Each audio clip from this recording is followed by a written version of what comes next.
happy that you decided to stay, even though we are the people standing between you guys and beer, which, you know, some of you are here from the United States. It's kind of a cultural thing, beer hour. It's like, you know, there's poutine, there's Crown Royal, there's ketchup chips, there's beer hour. We're going to talk about content in the buyer's journey, which I think is kind of an interesting topic. And we've got super duper panel.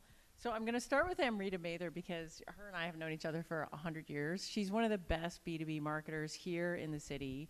She works for Vision Critical, and if you don't know them, they're big, actually. They're one of the biggest tech companies we've got in Canada right now. They're pushing 700 employees. And when we go out to beer hour afterwards, she's hiring people. And so your boss doesn't need to know that you bought her a beer and sweet-talked her because she's got cool jobs. So beside me, we've got Dan Levy, and he's the content director at Unbounce. And so he's got a really different background in that he comes from the journalism side of things. And so his description is he's a journalist by training and a marketer by accident. And so he's going to give us a different perspective on things. He also runs the Call to Action podcast, and Hannah from Uberflip is going to be on that podcast next week, so you guys should tune in for that. Last but not least, I've got Charlie Liang. He's the director of marketing at Engagio. And so today we heard a lot of stuff about account-based marketing. Engagio is, in my opinion, is the tech company that kind of caused that. And so I don't know if you know John Miller. He's the original founder of Marketo. He started a new company. It's called Engagio. I keep calling it Engagio. It's like weird Canadian pronunciation. Sorry. And they're tackling the problem of not just account-based marketing, but account-based sales as well. And so as they call it, account-based everything. And so he's got a hot job in Silicon Valley. So, you know, you might want to talk to him too afterwards. And so we're going to jump into it. So the first question is really around structure. So, you know, we're marketers here. We all talk a lot about buyer's journey. And so I wanted to ask the question about how do you structure your content strategy and your team to accommodate this concept of the buyer's journey? And I wanted to throw that to Dan. Sure. First, as a former journalist, I can't resist a quick fact check. So actually, I'm the co-host of the Call to Action podcast with Stephanie, who's out here today. And Hannah, but Hannah has been on the Call to Action podcast, but I'm going to be on the Switch podcast, Uberflip's podcast next week. So load up your podcasts. Check that out. So yeah, in terms of structure, we've actually, earlier this year at Unbounce, completely restructured our content team, actually our whole marketing team, around the buyer journey. So that's cool. You don't hear that often. Yeah. So this is like a super relevant question for us. Last year, basically the way our marketing team was structured, I think much like other marketing teams, was by channel.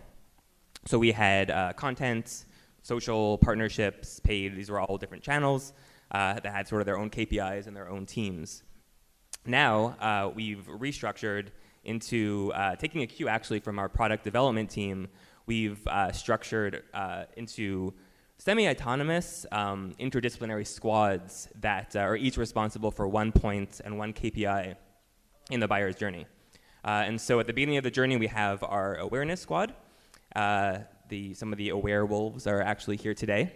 And their objective is to, the aware wolves, yeah, that's a nickname that only I use for them, but And they love it. They love it. I'm sure they love it. And so they're responsible for generating awareness of Unbounce's product and brand, and their main KPI is lead gen. They do that through our blog and our podcast and ebooks and top of the funnel stuff like that. And then moving along, we have our evaluation squad. And so they are basically responsible for nurturing those sweet, sweet leads that the awareness squad generates into trial users through a combination of email marketing, and webinars, and product pages and stuff like that. And then the adoption squad basically is charged with onboarding those trial users into paying customers through a combination, again, of onboarding, emails, and other pieces of content. And then finally, we have our growth squad, which is responsible for educating our current customers on how to use our product and how to generate conversions with it. That's super interesting. Your growth squad is actually the retention piece instead of the new customer acquisition. Exactly. Weird. Grow. So the idea is that they, they grow with us. I think that makes total sense to me. But if you talk to like 10 growth marketers, like right, most of them would not be focused on that. That's true. Yeah, you usually think of like growth hacking. Exactly. I think of growth hacking, and they're just out there trying to like scam their way into my inbox. Yeah. Or whatever. Sorry, growth hackers. Yeah. So we are rebranding growth. No hacking allowed. So they're responsible for reducing churn, retention, product adoption, Which is stuff like that. super important in a SaaS business, right? It's everything in a SaaS business in some way. Right. Yeah. So we could basically continue to market to our existing customers. Was that easy transition to go from like No. normal structure? No, to it was not an easy this transition. Oh, it was not easy. I mean, Everyone was like, we hate this. no, we don't I want mean, to be the. What did you call those people? The ones in the audience, the werewolves. The werewolves were like, we don't want to be a werewolves. I think actually the werewolves had it the easiest because they were doing the stuff that we were already doing: the blog, the podcast, the ebook. So the biggest change was actually further down the funnel, because we didn't have. Basically, I think like a lot of teams, your resources get eaten up by the top of the funnel, at least when it comes to content creation. But in this case, having different squads for different parts of the funnel allowed us to have people completely focused on these other KPIs that I think usually get forgotten. Well, yeah, and I think retention is such a big deal in a SaaS business, and we do kind of, it does on the marketing team sometimes get second class citizen status. But that kind of brings me to my next question, which is like planning and prioritizing the content schedule. So how do you do that so that it's aligned to the buyer's journey, and how do you sort of identify like, we've got a gap in terms of content for this particular stage in the buyer's journey? And I'm going to throw that one to Amrita just for fun. Yeah, sure. I can talk about gaps all day. We all have a few gaps. Yeah, no, honestly, like what I've learned is that there's no silver bullet in identifying, are you producing the right content, where the gaps are. There's no silver bullet. You kind of have to hack it. I'm personally just super, try to be as data informed as possible, and so is our team, and we don't talk to humans that much, so, we usually don't end up asking sales and customer success, and our go-to, it tends to be, good old-fashioned, hardcore funnel analysis. Like, we do this on a continual basis. We don't do this like, once a year or what have you, and we kind of look at, and I think this is the trick that most of us don't really know, and we kind of stumbled upon this, is to really know where the gaps are and to do like a real thorough holistic funnel analysis, you kind of need to know what your segments really are. Like, how do you look at the market? How do you slice and dice that pie? And so for us, it's super important to look at buyer personas, for example, or by industry. So we'll say, great, let's look at how the leads are flowing through the system, who's converting at what velocity, and let me look at it by these segments. And usually you find that, hey, marketers tend to like get educated faster and then become like opportunities faster, rather than perhaps, I don't know, like product managers, just not to pick on any and product do you look managers. at that and say, oh, the marketers are faster, so I'm going to double down on that? Or do you look at the other one and say, ooh, the other ones are slow and we need to speed them up? Like, how do you do that? Usually the latter, because what we tend to do is, as part of our content production process, we try to give everybody equal love. So if everyone's getting equal love and the tactics are the same and the strategies are the same, then there's no reason that they should be moving any differently. So there's only two factors. Either we're doing something wrong, so there's some gap, or it's market forces. So as content marketers, you can't necessarily control like dynamics in that market. That's a whole different ballgame. But what you can do is know that there's something wrong. What we found, interestingly, actually, just to tell a quick story, is that just using the same example that I gave earlier, marketers do tend to move quickly, and it's not true that product innovators didn't. It's just that they spent way more time in one part of the funnel. They just needed to be like educated more in that part of the funnel, so they just wouldn't budge until we like fed them like 10 things. And it was hard to like digest that. It was just like, are you kidding me? Like, why can't you go down the funnel? But why can't you be more like smart marketing yeah, people? exactly. Stop being so stupid. Why can't you take the exact path that we want you to take? Exactly. Yeah. The truth is, you can't force anyone to go down the funnel. So that's the reality. And once we realized that, we just said, okay, great. This is where we need to produce more content, and let's give them the time they need to kind of automatically move down the funnel. So that's my personal silver bullet. There's also one other idea I have, but let me throw it to you. This is my idea of utopia, which is very hard to do in a 700-person company. But I would love if all of our sales reps like captured in our CRM like the top objection. Imagine if you knew 50% of your leads that you touch, what is the number one objection that you hear, or what is the number one kind of I don't get it statement? Imagine if we knew what that was, or what those things were, the top three, and then kind of craft content and tactics around that.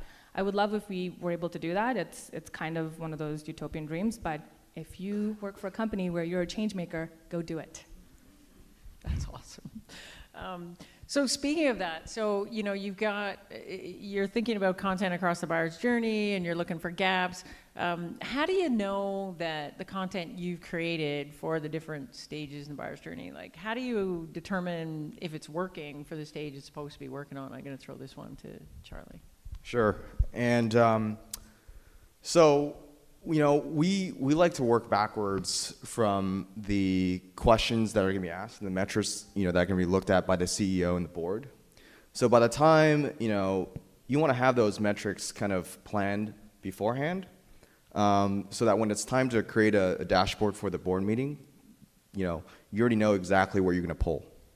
All right. So for us, the board generally cares about revenue, opportunities, and other early indicators like marketing qualified accounts for us, right? So the metrics that content generates should align to those metrics because the board's going to, be asking questions about the budget and the allocation. So you kind of have to work backwards to one or all of those metrics. And the way to do that is, when your marketing ops person pulls those metrics, or your demand gen person, pulls the metrics. And I've been on both sides of the table. By the time they need to pull the metrics, it's already too late. So you kind of have to craft a plan beforehand.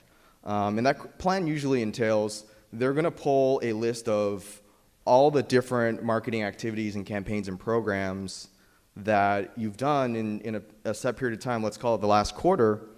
And then they're going to show, okay, what's the contribution to each KPI, right? So what's the contribution to revenue? What's the contribution to opportunities? What's the contribution to MQA? So you do that by using the same tools that they do, and that's usually in Salesforce. And internally, we actually use Engagio to do this because we do everything on an ABM basis. But let's say put everything into Salesforce and structure in a way where you can track not only which assets are performing well, but also which channels of distribution are working out for you, right? So you use UTM codes, bring it back to Salesforce campaigns, and then usually I like to say, the content piece should be the parent campaign, and then you have child campaigns for each distribution channel.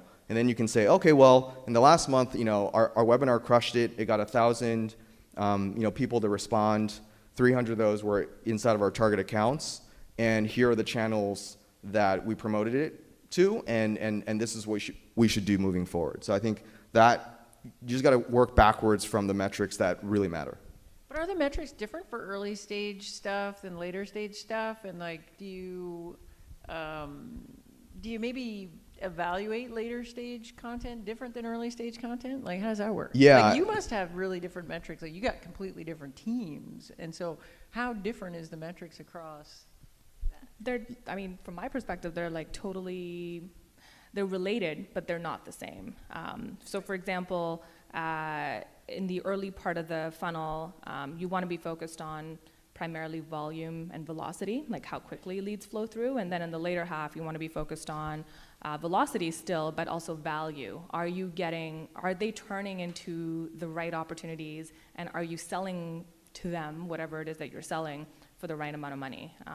But yeah, I think of the 3 V's all the time. It's Yeah, so for internal marketing team metrics, and great, I agree with you, Amrita.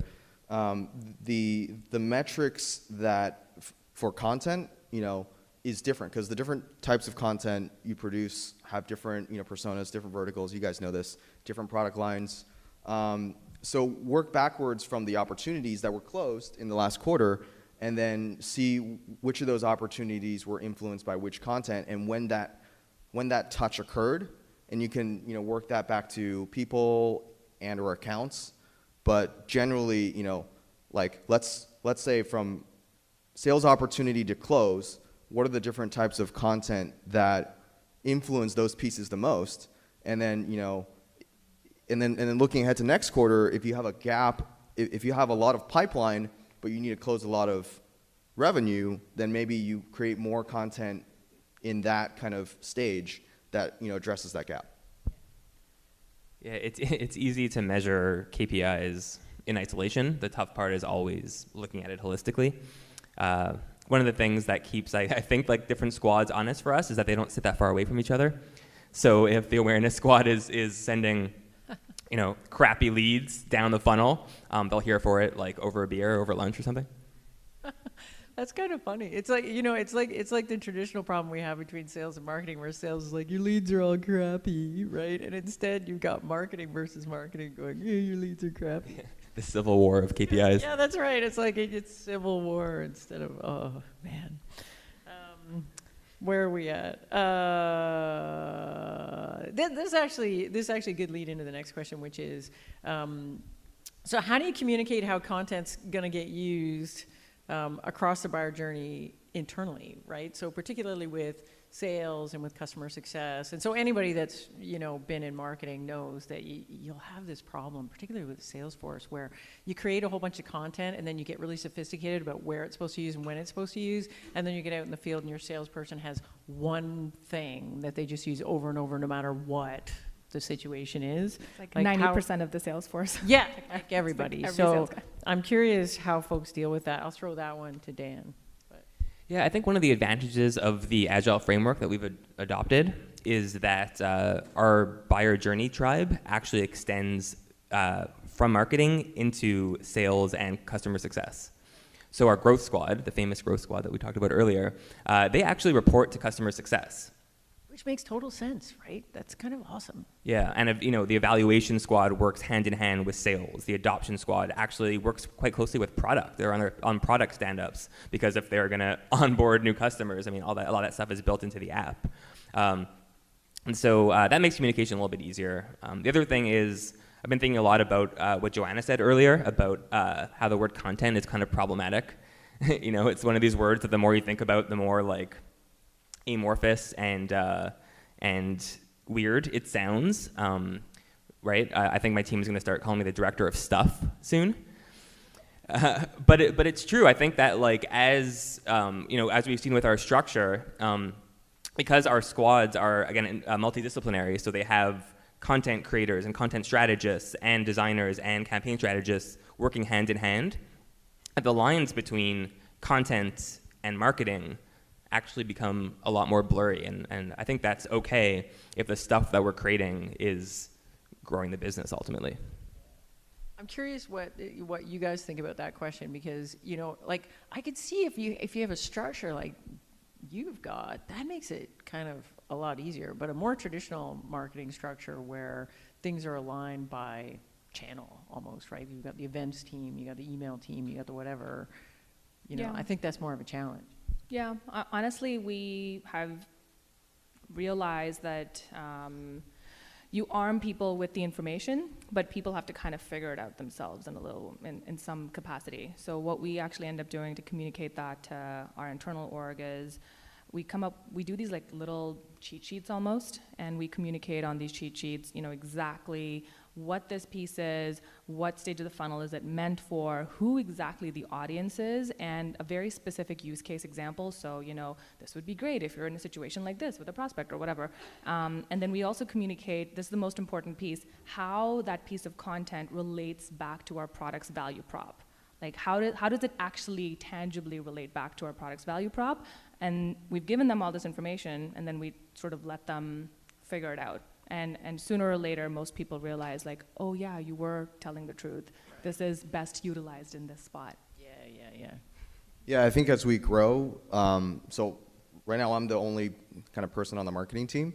So we have kind of GSD syndrome. I think Justin Gonzalez alluded to earlier. So we're in that same boat where I work off of Trello, where a Slack board where I'm just kind of fielding requests from sales and trying to get on top of it. And I also have an internal kind of these would be nice pieces of content to write because this address, this pain point. So I think, that's where we're at right now. But as we grow, we get more structured. I've got this question around, where is content most successful and least successful in the buyer journey in your particular organization? And so maybe I'll throw that out to Amrita just for fun. Can I take the most successful? Can take this. But what's your crappiest piece of content? Crappiest? Let's hear about that. I'd like to hear about your just failure content. Oh gosh, I hope my boss isn't listening. Turn the video off right now. Actually, I mean, this is, I can't believe I'm saying this. I think it's actually in the justifying the decision portion of the buyer journey. We suck. We really do. And it's because we haven't done our job earlier in the funnel. So usually when a customer or prospective customer says, hey, can you send me some ROI calculator, or can you send me some crazy spreadsheet that tells me you're gonna make 10 times the money that you're investing in this, usually we know we're gonna lose it, because what that means is that it's not a no-brain decision for them. And so we have content around that, we have tools, we have ROI calculators, yada, yada, yada. In my experience, they don't work. They just don't work. That's like the traditional, enterprise sales thing where if it goes to RFP, you're dead, right? And so your whole life as a marketer is to avoid RFPs so that you can get the thing without it going to RFP. But if it goes to RFP, you're like, oh, if you're a small company, we're going to die. IBM's going to come in and kill us with their 5 million consultants. But Charlie, what do you think about that one? Yeah, so I think it depends on, I like to hear about the content that works too. Not just the failures, but you can start with the failures because they're interesting. I have a really good failure. I'm going to share it right now. Failures are more fun. I think so for each company, I think it depends, because if you're selling this next generation product and most of the market is not underway or they're thinking about how to do it, then you're going to naturally create overload the top end of the the funnel. So yesterday I was on a flight from San Francisco to here. Got delayed, so it didn't leave San Francisco until 6 o'clock. But my plan on the plane was to write this ebook for a predictive vendor, and the topic was to say, okay, well, you're doing account-based everything. The first thing that you should do is make your target account list, and this is exactly what you need to do to make that target account list. So I was kind of stoked, right? So I spent 4 hours on the plane. I had my large coffee. And it was great. I wrote 7 pages of text, right? And just as I was going into, and by the way, the Wi-Fi was super, it was like $20 for Wi-Fi for 4 hours. I'm like, who does that, right? I'm flying JetBlue next time, it's free. So is that Air Canada? No, they don't have Wi-Fi at all. It can't be Air. Oh, really? Yeah, it was that kind of airline. So I paid $20 for Wi-Fi. I'm like, I better use this Wi-Fi, right? I better find some pretty graphics to put into this wall of text. No one's going to read this wall of text. So I start putting the graphics in there, and I'm like, well, I should probably find 1 or 2 things from John Miller's Clear and Complete Guide to ABM, which is, by the way, 100 pages. I read it, but it was before I joined Engagio. It was like 2 months ago, and I don't remember everything. So I go in there, and I realize one of the chapters is how to select your target account list and how to use predictive with it. And then so I'm like, oh shoot, and it's like, it looks like it's 14 pages. So, and I go and read it, and lo and behold, it's probably twice as long and twice as good as the one I wrote, probably more. And then, so I'm just kind of, I'm super bummed at this point. I'm like, man, so I guess, long story short, it's the best pieces of content are the pieces of content that you can use no matter where you are in the buying stage. That's by far, and we have analytics to show this as well, by far the most referenced piece of content.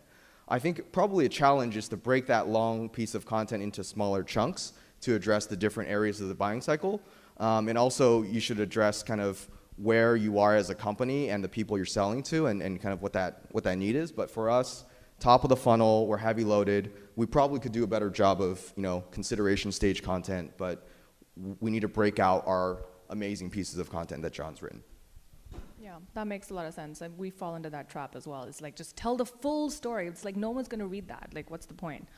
I do have one success story, Good. which is Occasionally we do good things. yeah, we do good things.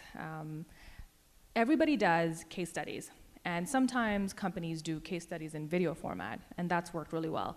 What we have started doing is case studies, like customer stories in video format, but then we also ensure that we're not just interviewing or showcasing the person that uses the product or the decision maker, but really kind of make it as holistic as possible. So a good example of this is Adobe is a customer of ours, and we sent like this video crew down to their humongous San Jose campus, and we interviewed a bunch of people just to kind of showcase like their style, their culture, like a little bit of like what Adobe stands for, and then we showcased the person that uses the product day to day, the person that made the decision, and then we also interviewed the end person who actually benefits from the use of the product. So not the person that was really even involved in the decision, but gets all the goodies from it.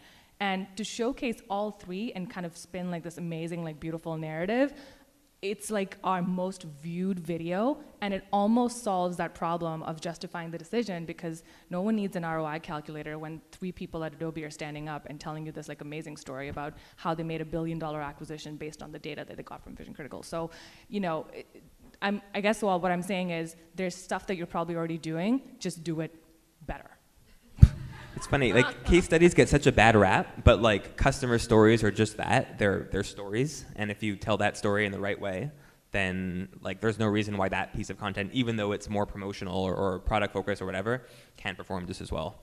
Actually, shout out to Justin, who basically went on stage and just did an amazing case study of how they use Uberflip, and it was like one of the most captivating talks, I think, today. Yeah, totally. I actually found that when you do this with the customer and you're kind of showcasing them in a good light, like they get very happy as well, and then they promote it automatically on your behalf, like because it's like an amazing story about them. Yeah, I think do it better, and just one last thing to add. Do it better, and also new channels are constantly coming out. Like Ray Carroll, he's probably somewhere in the audience here. He's our VP of sales. He loves Snapchat. He thinks it's going to be the next best thing. He's probably right, but try new channels, because they're going to be oftentimes the most greenfield, and they're going to be the best distribution channel for you.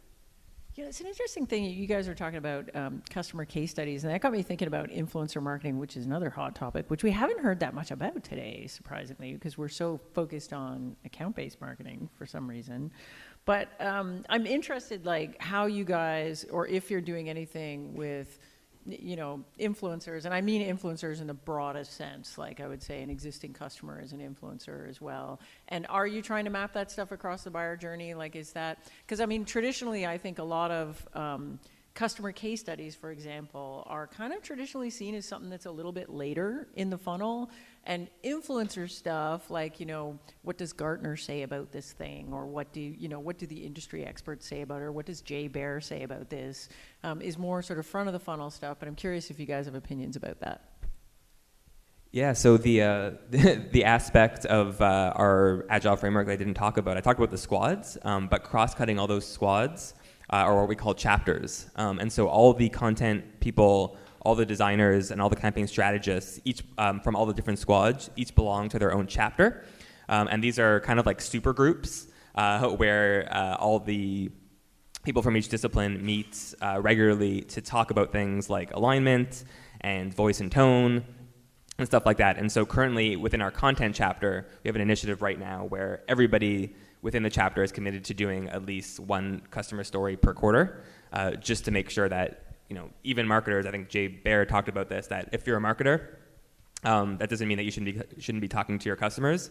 And so by kind of writing that into our objectives for the quarter, we ensure that everybody from each squad, all the content people are talking to our customers, and how they use those stories depend on their own squad objectives and KPIs. But at least we ensure that the voice of customer is represented across the buyer journey that way. Can I ask how you talk to your customers? Like, do you have to jump through any hoops to get access to them? Not really. For our assisted level customers, so our more mid-market and up customers, our engagement team prefers if we go through their dedicated customer success managers, but that's not a lot of red tape. Other than that, just for the intro. But from there, no, I encourage everybody in the chapter to reach out to the customer And I think it's a very different relationship hearing from a fellow marketer than like somebody who's assigned to be their sort of like hand holder. And of course, coming from a journalistic background, I tell all the content people that they have a license to ask questions and to really ask tough questions and keep asking questions if you don't get the right answer, and really like treat it as if they're doing reporting and not just like customer research or something like that. Yeah, no, that makes sense. I mean, you guys are selling to marketers as well, so there's like that shared kind of, you know, Yeah, exactly. ground, It's yeah. like a peer-to-peer type of thing rather than a customer, what's the opposite of customer? Customer and company approach. It's not like a sales pitch. I'm getting I think we're out of time. And so thanks, everyone, for hanging out with us. And now I think we're moving into the beverage part of the program. Thanks. Thank you. Thank you.